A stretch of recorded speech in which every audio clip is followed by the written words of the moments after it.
adab-adab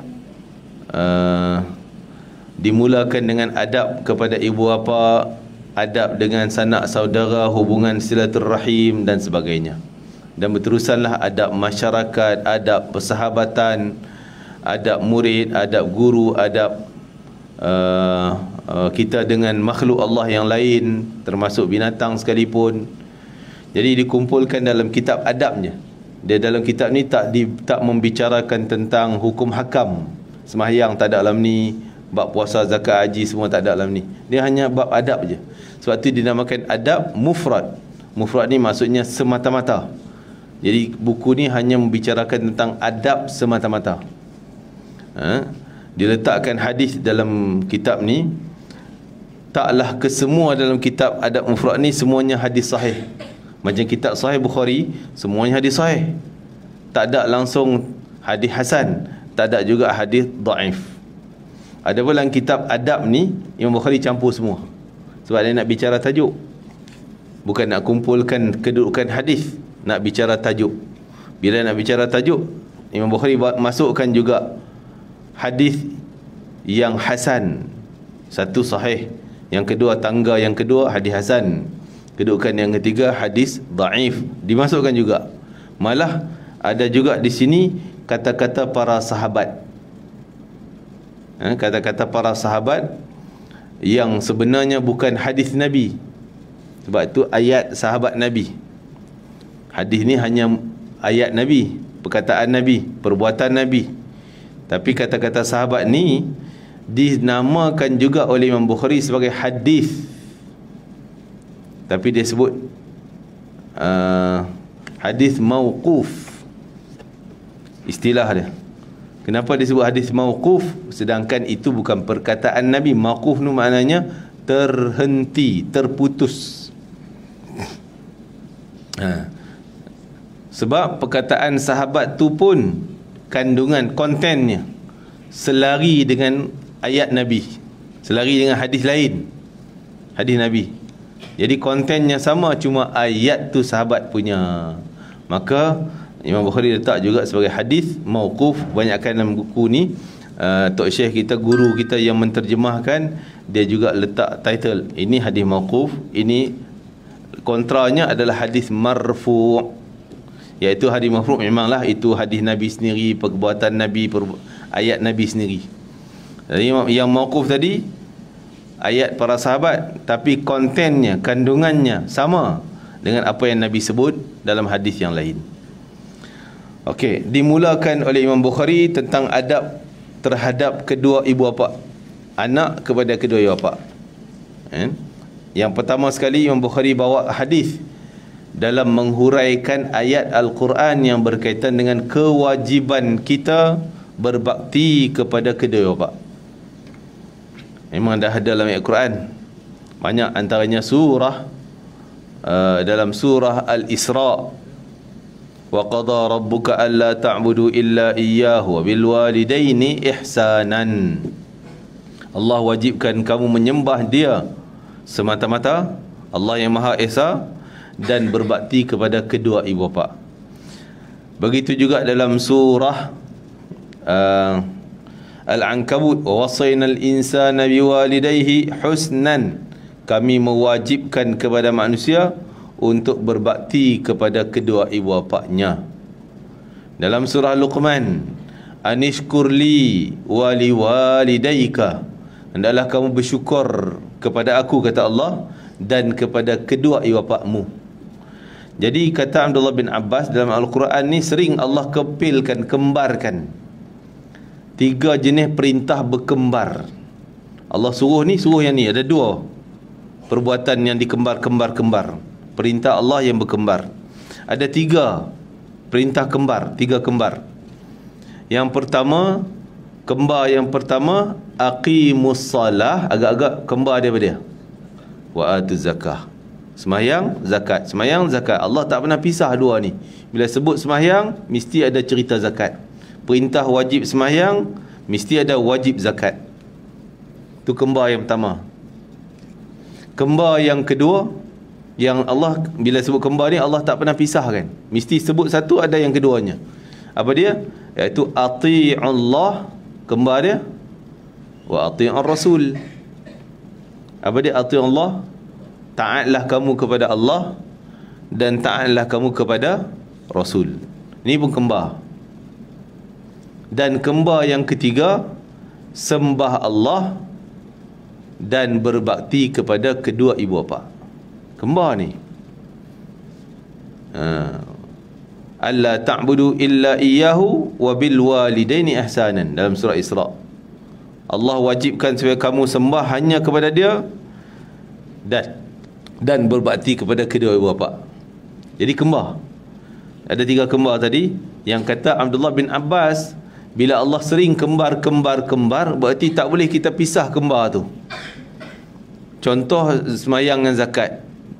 Boleh tak orang tu dia pedulikan, dia utamakan semayang, tak pernah putus dah. Sunat, wajib semua dia buat.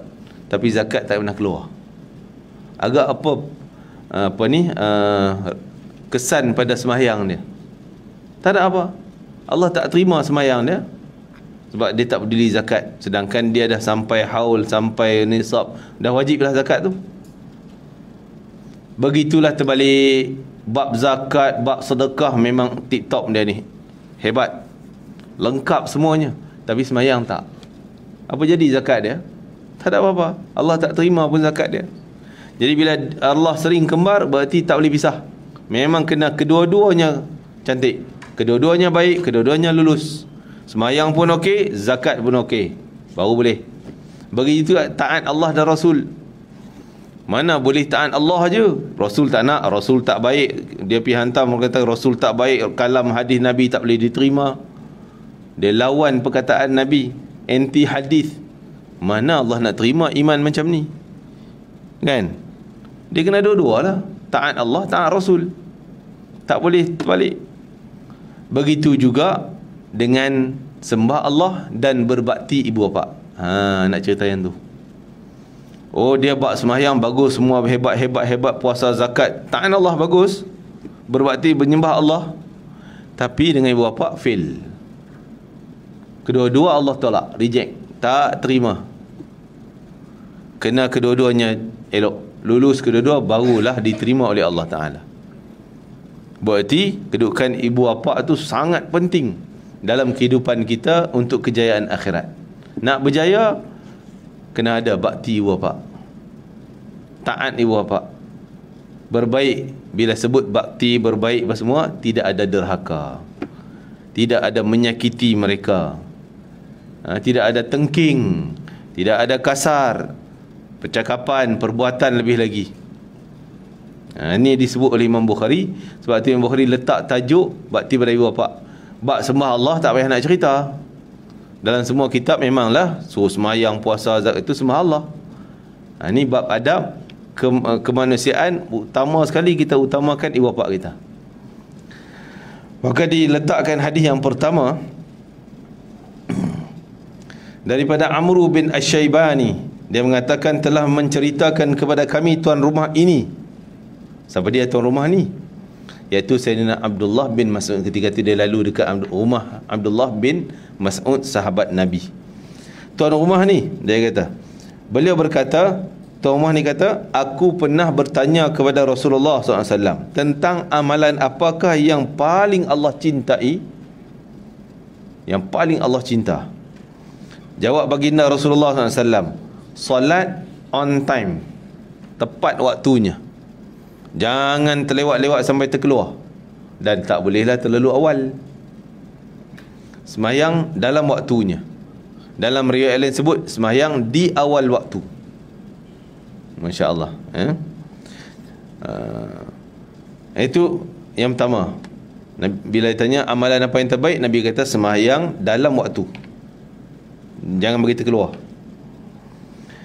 Aku berkata lagi, kemudian setelah itu apa pula ya Rasulullah? Jawab baginda Nabi SAW, iaitu berbakti kepada kedua ibu bapamu. Mana kedudukan zakat tak dicerita pun. Terus Nabi kata bakti ibu bapa. Lepas jaga semayang, jaga ibu bapa. Adakah zakat tak penting itu? Puasa Ramadan tak payah Nabi tak sebut pun? Tak. Bila orang yang jaga solat, berarti yang lain dia kena jaga sama. Tadi dah kembarkan solat dengan zakat, Ramadan rukun Islam, haji rukun Islam. Tapi nak sebutnya hubungan dengan Allah, yang pertama bab solat dan seangkatan dengannya. Tu hubungan kita dengan Allah. Hubungan dengan manusia, mak bapak dulu. Tak ada suami pun mungkin yang kedua, isteri pun mungkin yang kedua, kan? Tapi akan dibicarakan nanti tentang hal-hal demikian. Aku berkata lagi, kemudian amalan apa pula setelah tu, setelah bakti bapa? Baginda menjawab, berjihad di jalan Allah. Perang. Orang yang perang jihad menegak agama Allah Ta'ala, kedudukan jaga ibu bapa lebih utama daripada jihad. Sehingga ada sahabat Nabi yang Nabi tak izinkan dia pergi perang. Dia nak daftar diri untuk pergi perang. Nabi kata, kau balik. Dia anak muda lagi, ada mak ayah. Kau ada mak ayah? Ada, balik dulu. Jaga mak ayah engkau, itulah jihad engkau. Tak payah nak pergi jihad perang ni. Bila berkata, baginda bersabda, demikian kalau sekiranya aku tanya lagi, pasti Nabi jawab akan susun satu demi satu demi satu. Tapi dia tanya takat tu je lah. 3 kali apa lagi tu je. Jadi susunan yang Nabi sebut tadi pada sembahyang, jaga ibu bapa, bakti ibu bapa, dan jihad jalan Allah Ta'ala. Begitu hadis seterusnya daripada Abdullah bin Umar radhiyallahu anhuma, anak Sayyidina Umar Khattab. Ini dikatakan, kita sebut hadis mauquf, tapi bukan ayat Nabi, bukan ayat daripada mulut Nabi, tapi daripada mulut Sayyidina Umar. Abdullah bin Umar, anak Sayyidina Umar, sahabat Nabi jugalah Abdullah bin Umar pun. Cuma kontennya sama dengan hadis Nabi yang lain. Mana ni yang saya nak baca? Bukan yang tadi. Yang pertama tadi itu memang hadis Nabi betul lah. Ni yang kedua ni. Apa dia? Ridha Rabbi fi ridhal walid wa sakhatur Rabbi fi sakhatil walid. Kemurkaan Allah keredaan Allah bergantung kepada keredaan ibu bapa. Kemurkaan Tuhan bergantung pada kemurkaan ibu bapa. Jadi ada hadis Nabi yang daripada ayat Nabi sendiri, Nabi kata redha Allah. Dalam ayat ni, dalam hadis ni sebut redha Rabbi. Ayat dia beza, tapi kontennya sama. Apa maksud tadi redha Tuhan bergantung pada redha ibu bapa? Ya, kalau si anak tu jaga hak Allah yang utama tadi, bab sembahyangnya, puasa, zakat, haji, okey, lulus. Dengan ibu bapa dia sayang, dia tak rasa terguris dengan dia, tak marah ke dia dan sebagainya sampai dia meninggal, mungkin sampai mak dia meninggal. Mak dia redha pada dia, berarti Allah akan redha pada dia, pasti. Tandanya mak dia redha, mak dia sayang ke dia. Kalau mak dia murka, ayah dia murka kat dia, berarti Allah juga akan murka kat dia. Walaupun dia sembahyang, walaupun dia puasa, walaupun dia zakat haji, semua lengkap, tetap dapat murka Allah kerana mak dia murka. Allah nak bagi redha tak redha, Allah tengok dulu mak dia macam mana, hubungan mak dia, hati mak dia pada dia, redha ke tidak. Ini hebatnya kedudukan ibu. Ini belakang-belakang ni, maka ibu belakang lah, kan? Ada anak dan juga sebagai si anak. Kita sebagai anak anda, kita sebagai ibu, dan kita bapa lelaki ni. Antara dua ni, kita si bapa dengan si ibu, mana kalau nak dibezakan, mana patut kita utamakan terlebih dahulu? Ini hadis seterusnya. Hadis seterusnya berkaitan dengan yang patut kita utamakan antara dua tu. Memang dua-dua ni yang paling utama, tapi nak dipecahkan antara ibu dan bapa. Riwayat daripada Bahz bin Hakim, ayahandanya, daripada atuknya, dia pernah berkata, ya Rasulullah, man abarru, wahai Rasulullah, kepada siapa yang patut aku utamakan buat baik bakti? Nabi kata, ummak, ibu engkau. Qultu man abarru, dia tanya lagi, kemudian siapa pula? Nabi tetap jawab, ummak, mak engkau juga. Dia tanya lagi, man abarru, kemudian siapa pula? Nabi jawab yang sama, mak engkau. 3 kali Nabi ulang. Dia ulang soalan, Nabi jawab yang sama, 3 jawapan yang sama, ibu. Kemudian siapa pula ya Rasulullah yang keempat, dia tanya. Kemudian barulah Nabi kata abaka, ayahanda kau. Thummal aqrab fal aqrab, kemudian saudara mara yang terdekat. Saudara mara, abang adik yang terdekat. Kata ulama, yang terdekat tu macam mana? Ambil kira kalau abang adik kita tu, adik-beradik, ada yang seibu sebapa dengan kita, mungkin ada yang sebapa sahaja, ada seibu sahaja. Tu dia ambil kira juga susunannya. Yang seibu sebapa itu lebih utama. Yang kedua, antara yang ada keluarga adik kita yang satu bapa dengan kita, tapi ada lagi yang seibu dengan kita, lebih diutamakan yang seibu, satu perut. Itu lebih utama, barulah sebapa. Itu al-aqrab fal-aqrab. Dan barulah pecahan ke bawah dan ke atas. Pecahan ke bawah, anak dia, anak saudara kita. Ke atas, mak saudara, adik-beradik mak kita, ayah kita, mak saudara, pak saudara kita. Itu aqrab. Jadi itu kedudukan ibu lebih diutamakan dalam Islam, lebih daripada si bapa. Jadi kita ni jangan pula, orang lelaki ni jangan jealous pula. Memang Islam tentukan macam tu. Tengok anak kita ni manja sangat dengan mak dia, marah pula, cemburu pula, apa ni manja dengan mak sangat ni, kan? Dan kita jangan ajar anak kita derhaka pada ibu dia, isteri kita. Jangan dengar cakap mak ah. Ni ayah ni, dengar cakap ayah ni, tak payah mak kata pergi, ayah kata jangan. Kita bercanggah sehingga anak confuse nak ikut mana tu. Bila confuse, akhirnya mungkin dia derhaka, dia terpaksa kena ikut ayah sebab ayah lagi garang, takut. Jadi akhirnya dia lawan cakap mak dia, tak menerima tak berbakti pada mak dia. Jadi si bapa kena bijak, biar keputusan memang keluar daripada mulut mak, apa pun bincang dulu. Apa keputusan? Okey, bagi dia pergilah. Mak dia cakap. Supaya itu latihan kita, supaya anak kita ni taat pada ibu dia. Kan? Dan bila itulah anak kita ni taat cakap mak dia, berarti anak ni anak yang soleh. Anak yang soleh. Si ibu pula jangan pula. Jadi ibu pun kena menyokongnya. Lampi salam ayah, pergi dan sebagainya. Walaupun dah berpisah suami isteri, jangan kita cucuk-cucuk racun-racun. Jangan pergi kat rumah ayah kau tu, ayah dah kahwin lain, kan? Jangan pergi. Jangan duk salam yang peduli. Kita pula yang racunkan anak supaya derhaka pada ibu atau bapa dia. Tak boleh, haram, berdosa. Anak pun mungkin jauh daripada ayah dia sebab si ibu yang racunkan, ataupun sebaliknya. Akhirnya dia derhaka, anak ni derhaka, dosa semua lungguk pada orang yang menyuruh, mengajar dia demi derhaka tersebut. Jadi wajib, walaupun kita suami isteri ni bergaduh pisah, memang masa bergaduh lah, jangan. Bab anak kita suruh pergi tu mak engkau tu, salam dengan mak engkau, duduk sana ke, ni ayah engkau. Kena jaga hal demikian.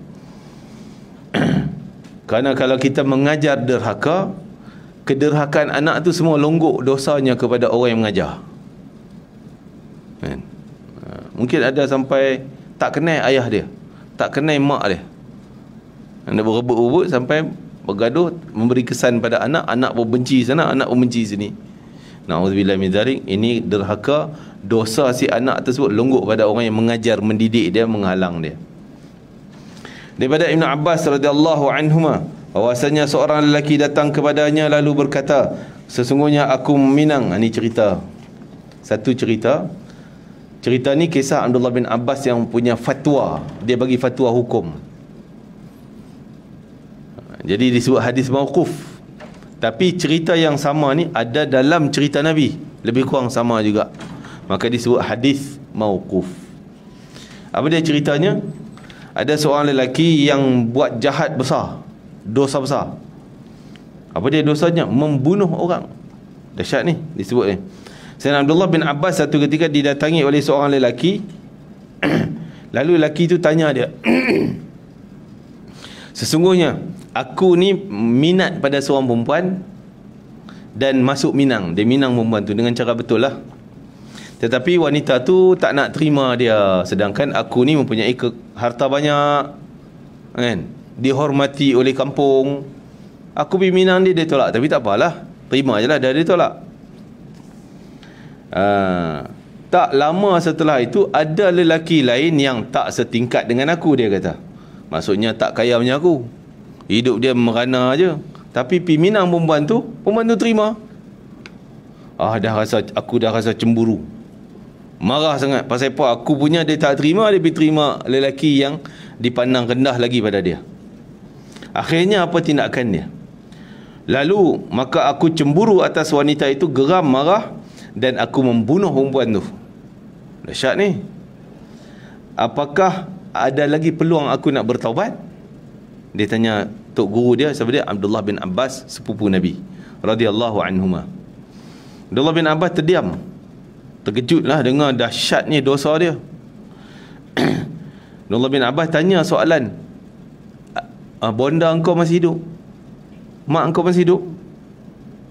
Dia kata tak ada dah. Maka Sayyidina Abdullah bin Abbas kata, bertaubatlah banyak-banyak dan engkau buatlah kebaikan-kebaikan yang banyak supaya kebaikan itu membantu untuk Allah terima taubat engkau.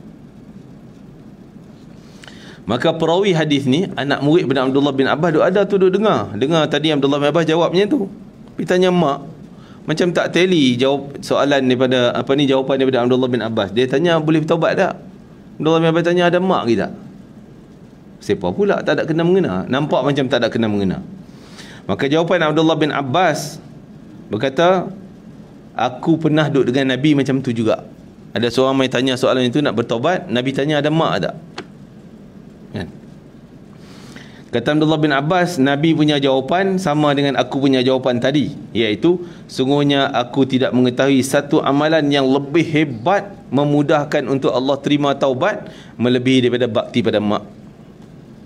Dah buat dosa besar kan? Dosa dahsyat sangat. Nak cari jalan supaya Allah mudah ampun. Sebab tu kita ni punya dosa, kita punya taubat, kadang-kadang taubat kita tak power, taubat kita lemah, taubat kita tak khusyuk, taubat kita tak bersih, tak solid. Mungkin dosa kita terpalit lagi, tak jadi lagi terpadam, kan? Jangan kata saya ada bertaubat dah sekali.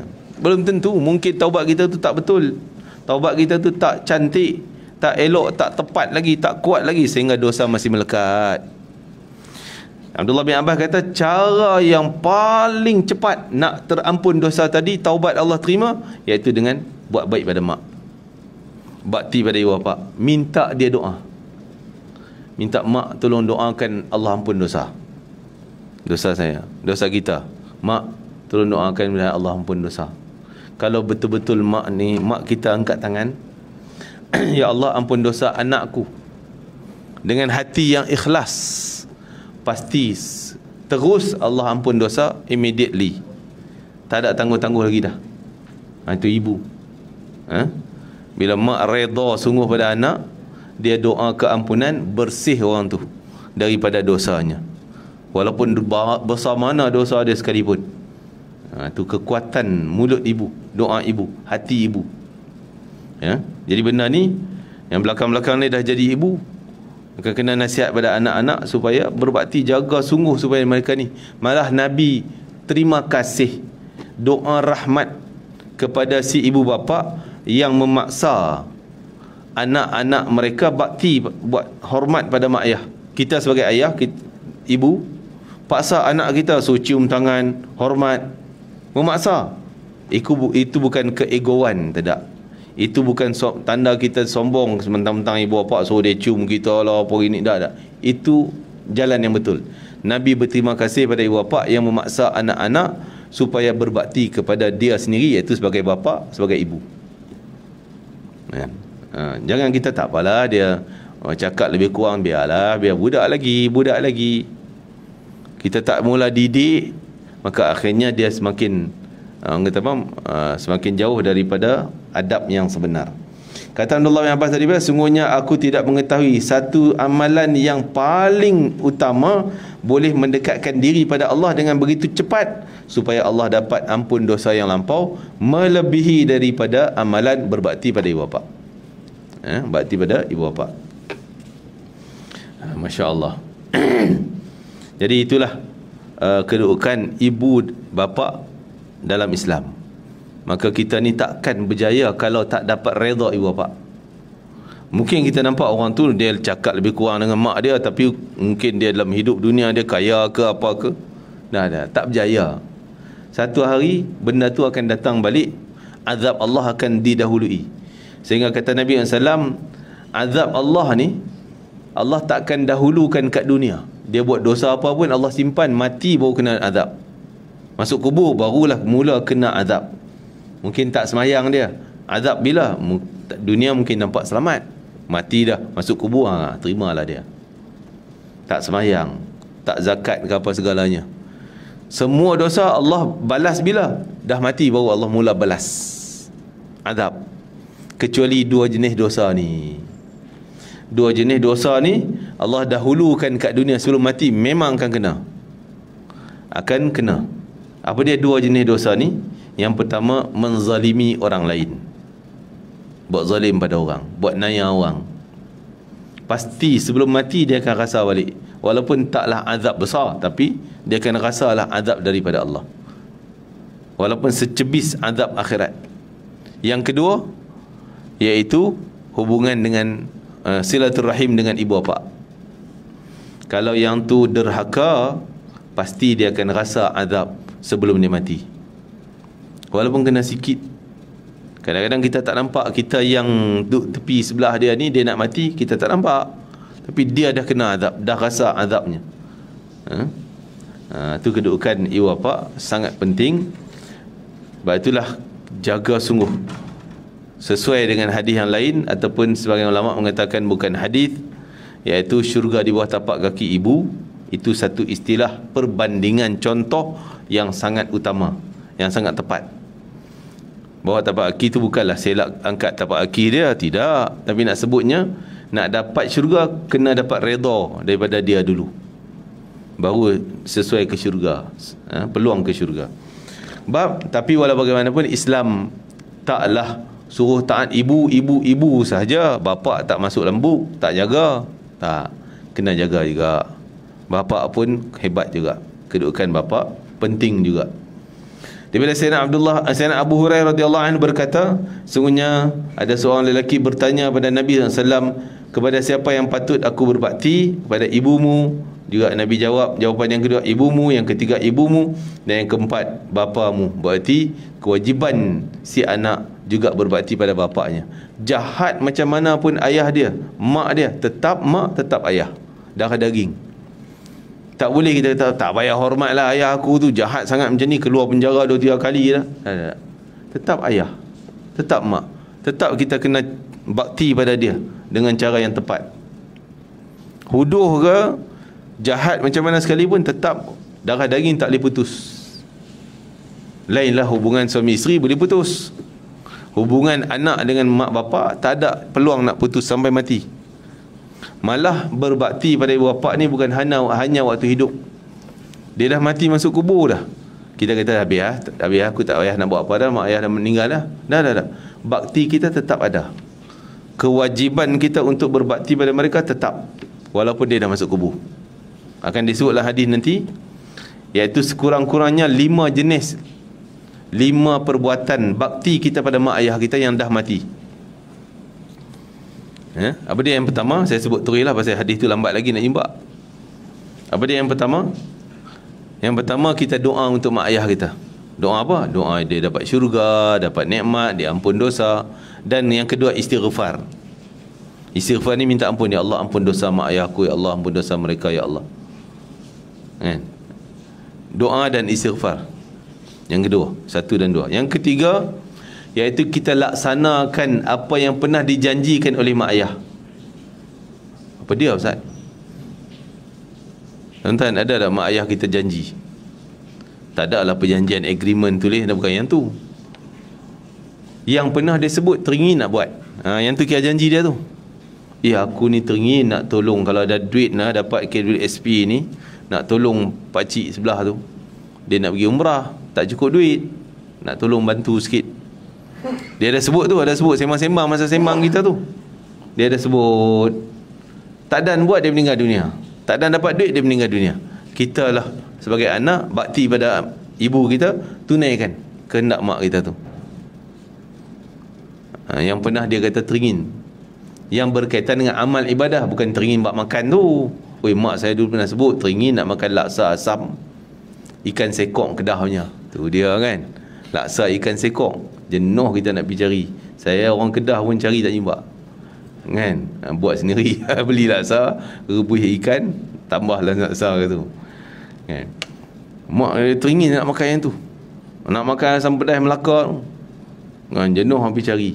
Yang tu tak apa, yang tu kita tak payah tunai pun, bab tu tak menambah pahala pun.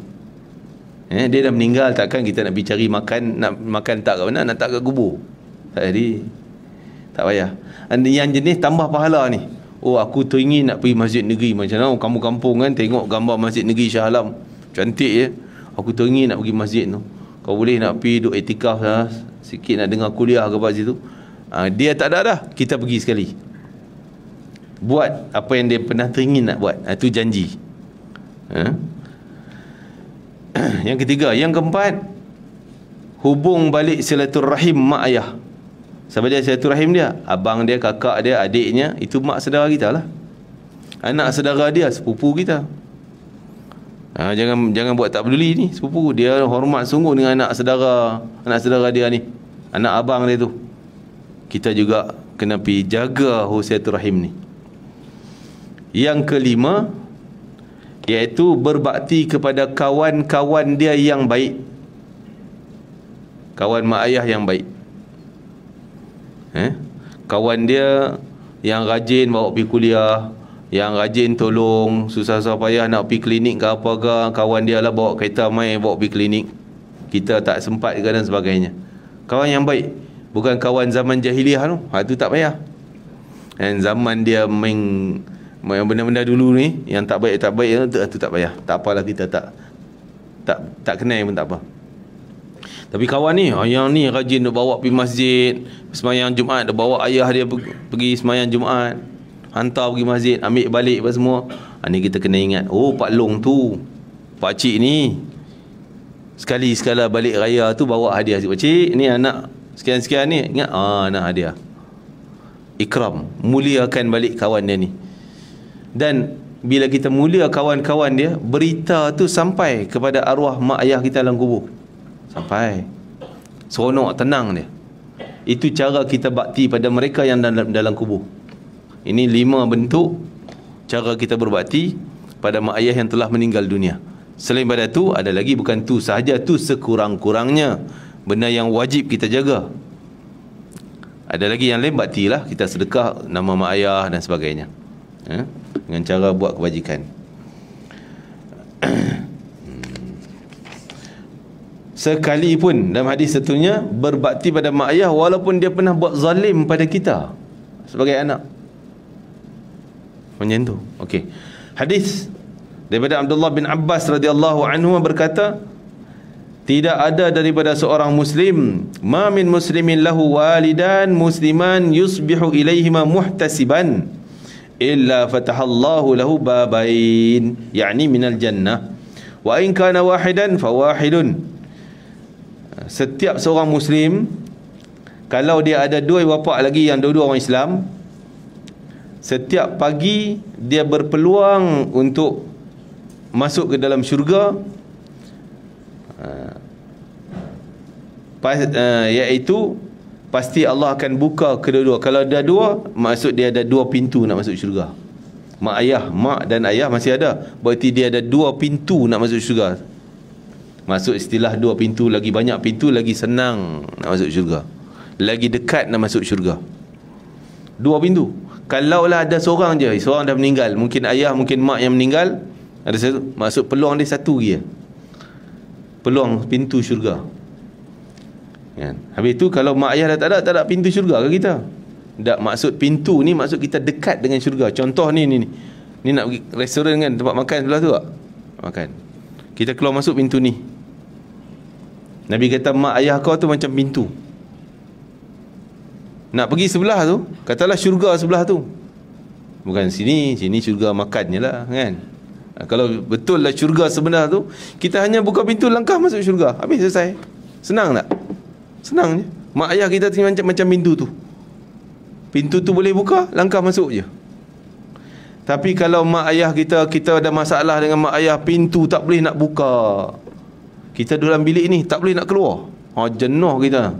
Kan? Nak kena keluar pintu belakang, mungkin tebuk sana, pecah pintu tu, naik panjat ke atas. Susah lah. Nak pergi ke syurga tu susah. Tapi kalau ada mak ayah senangnya, mak buka pintu mak, nak masuk syurga, buka, masuk. Jadi Nabi kata kalau ada mak ayah berarti kamu ada dua pintu, dua-dua ikut suka kamu nak masuk syurga yang mana tu. Tapi kalau dah satu je peluang. Kan? Dan sambung lagi, yakni minal jannah wa in kana wahidan fa wahidun wa in aghdabahuma ahaduma. Kalau salah satunya kita buat bagi dia yang murka kita, tak berbakti, kita derhaka, lam yardallahu anhu, pasti Allah tutup langsung pintu tu. Nak masuk senang tak ada, jalan mudah tak ada lah, shortcut tak ada. Hatta yarda anhuma, sehinggalah dapat redha dulu mak ayah tu, baru Allah buka pintu mudah tadi ni. Qila, orang tanya, walaupun mak ayah dia tu pernah buat jahat ke dia sebagai anak. Ya, kata Nabi SAW, wa in zalamahu, ya, walaupun mak ayah dia pernah buat zalim pada dia, dia tetap kena bakti. Nak pergi syurga, kena jaga orang tua tu.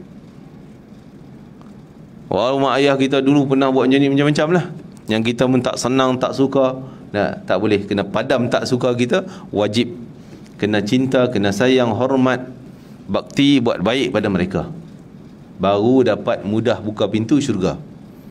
Ada orang kata tak apalah, tak mudah tu, aku jalan lah kat jauh-jauh pun. Jalan kot jauh mungkin tak sampai, takkan sampai. Allah semua syurga tu Allah punya.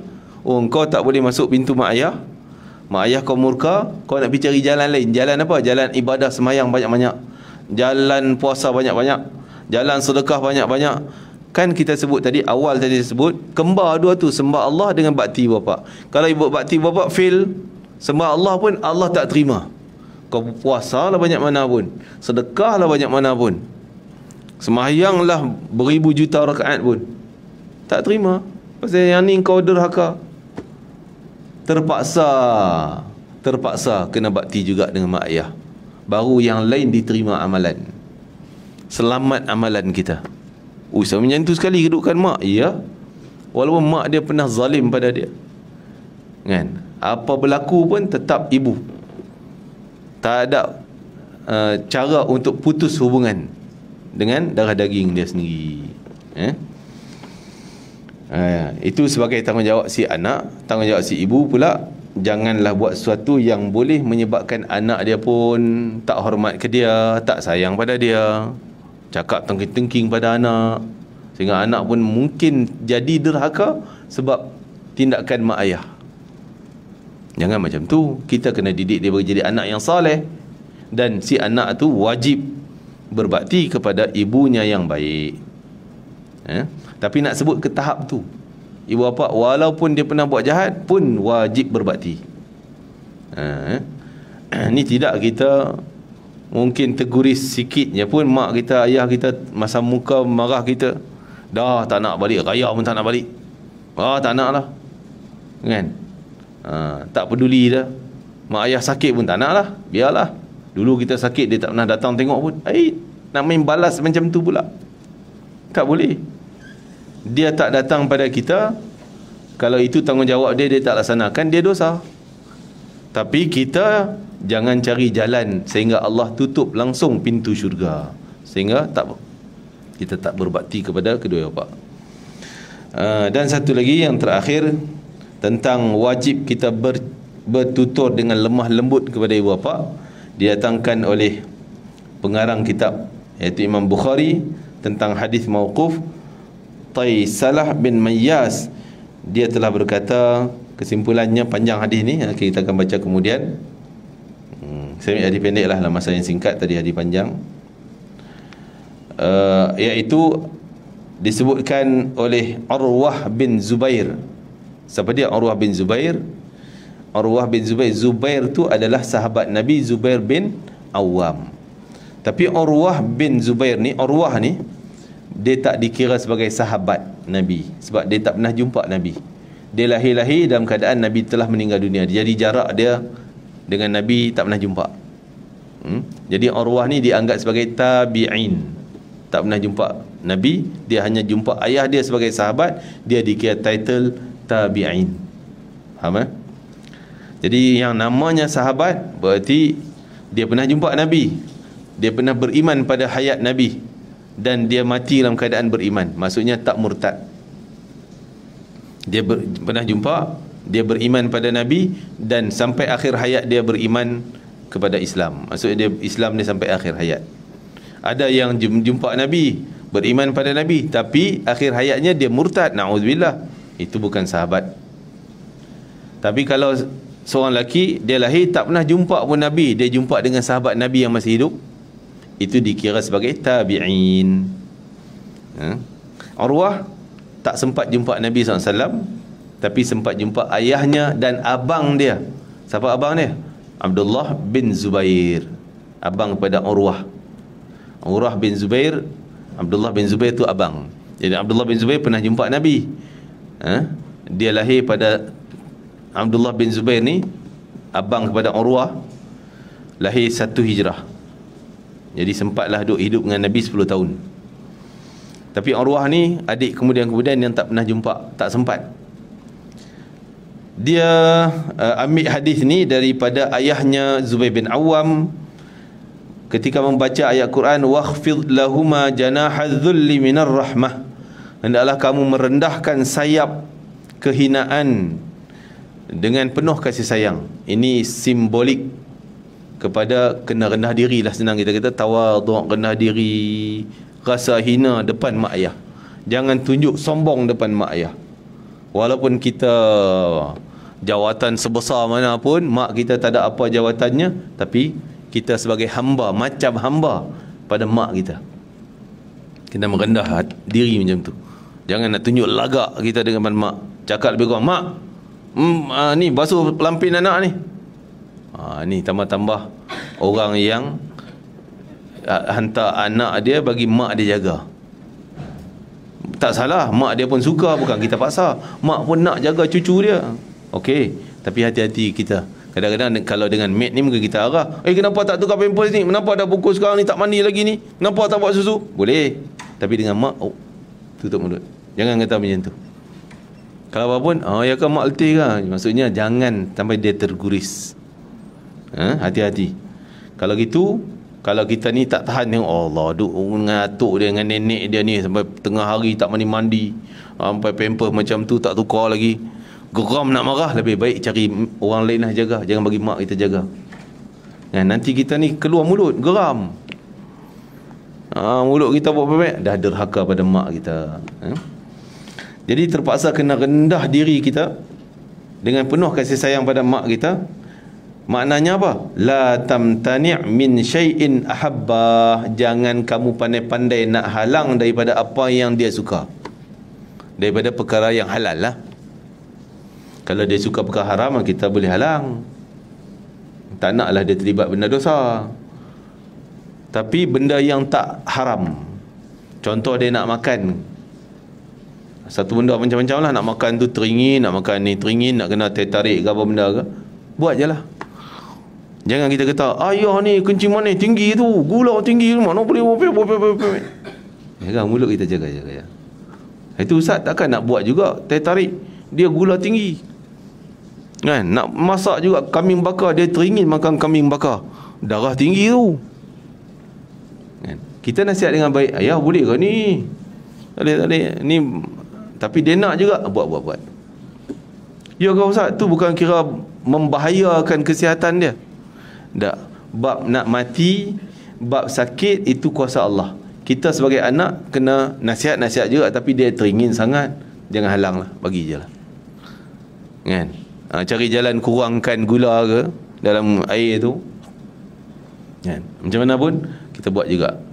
Sebagai anak, kita jangan mengomel, apa mana boleh ni ayah, kita rampai gelas dia, rampai tarik dia. Itu derhaka. Tak usah, bukan nak derhaka lawan apa, tapi dia gula bahaya ni, tak sihat ni. Tak. Dia teringin. Kata Abdullah bin Zubair bin Awam, sahabat Nabi, kata maksud kena rendah diri salah satunya adalah kamu jangan mandai-mandai nak halang apa yang dia teringin. Kalau yang dia teringin tu benda halal lah, cuma mungkin kita nampak bahaya, tak apa bagi juga, biarlah. Kita doa, ya Allah, mudah-mudahan sihat, mudah-mudahan dia selamat. Itu je lah. Orang lain boleh halang. Abang dia datang, oi apa aku tengok makan, tu tak apa, biar abang dia cakap. Kita sebagai anak jangan. Ataupun kita rasa nak tegur ni tapi takut dia teguris, kita pergi suruh orang lain cakap, tu tak apa. Suruh abang dia lah, pak saudara kita pergi cakap, supaya jangan daripada mulut kita, takut itu sudah dikira derhaka. Wal'iyadzubillah. Akan datang hadis yang panjang tadi, kisah tentang tu, nasihat Abdullah bin Umar, supaya jangan kita cara jalan kau nak dapat redha dia, buat apa yang dia nak, apa yang dia suka. Tapi benda yang bab hukum hakam halal haram kena jagalah. Kalau dia suka benda haram, tak boleh lah tu, kan? Jadi itulah, kita berhenti kat situ. Akan datang saya baca sekali lagi tentang hadis yang panjang saya kata tadi, tentang kena layan permintaan dia, kehendak dia, dan jangan menghalang apa yang dia nak, supaya kita dapat redanya, insya-Allah. Wallahu alam. Ada soalan kan? Masa dah cukup, tak apalah. Kemudian waktu yang lain, masa yang lain, ada peluang yang lain, kita akan teruskan lagi ni. Kalau ada soalan boleh teruskan, soalan catatkan dan sebagainya. Bismillahirrahmanirrahim. Allah anfa'na ma 'allamtana wa 'allimna ma yanfa'una, barikana fi. Allah barikana fi hadzal yawm, barikana fi jam'ina hadha, wa barikana fi qira'atina hadhihi, waj'al hujjatan lana la 'alaina, waj'alhu shafi'an lana yawmal qiyamah. Ya aziz ya ghaffar ya arhamar rahimin. Rabbana amanna bima anzalta wattaba'na ar-rasul faktubna ma'asy syahidin. Arinal haqqa haqqan warzuqna ittiba'ah, wa arinal batila batilan warzuqna ijtinabah. Allahumma tawaffana musliman wa alhiqna bis salihin. Rabbana Allahumma ighfir lana dhunubana wa liwalidina wa liajdatina warhamhum kama rabbawna sighara ya akramal akramin. Wa sallallahu ala sayyidina Muhammadin wa ala alihi wasallam. Alhamdulillahi rabbil alamin. Taqabbalallahu minkum, taqabbal ya karim. Assalamualaikum warahmatullahi wabarakatuh.